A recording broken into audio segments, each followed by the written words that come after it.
What role did the Commerce Clause play in the 1960 for Civil Rights Act? Have you ever wondered how a single clause in the Constitution could help change the course of American history? The Commerce Clause, which allows Congress to regulate trade between states, played a key role in the Civil Rights Act of 1964. This act was a monumental piece of legislation aimed at ending racial discrimination in various public spaces. So, how did this clause come into play?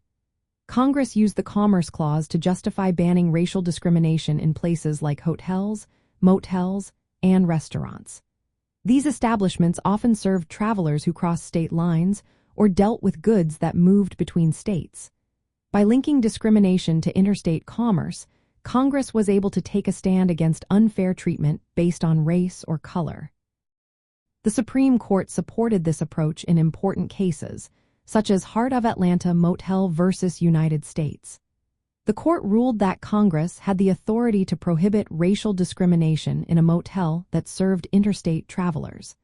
They recognized that discrimination could disrupt commerce between states, making it a valid concern for Congress to address. This legal foundation allowed the Civil Rights Act to extend protections against discrimination beyond what state laws offered. In many cases, state laws were either inadequate or not enforced fairly. By relying on the Commerce Clause, Congress could step in and take action against private businesses that affected interstate commerce. This was a significant move towards dismantling segregation and ensuring equal access to public accommodations for Black Americans and other minorities. In this way, the Commerce Clause acted as a powerful tool for the civil rights movement. It enabled federal legislation to tackle racial discrimination in areas that were essential for Black Americans to fully participate in society.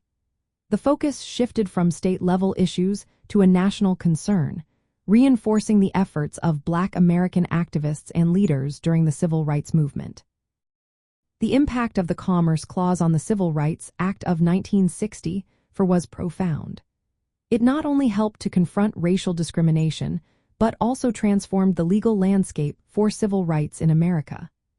This change was vital in the ongoing struggle for equality and justice, making the Commerce Clause a significant element in the fight against segregation and discrimination.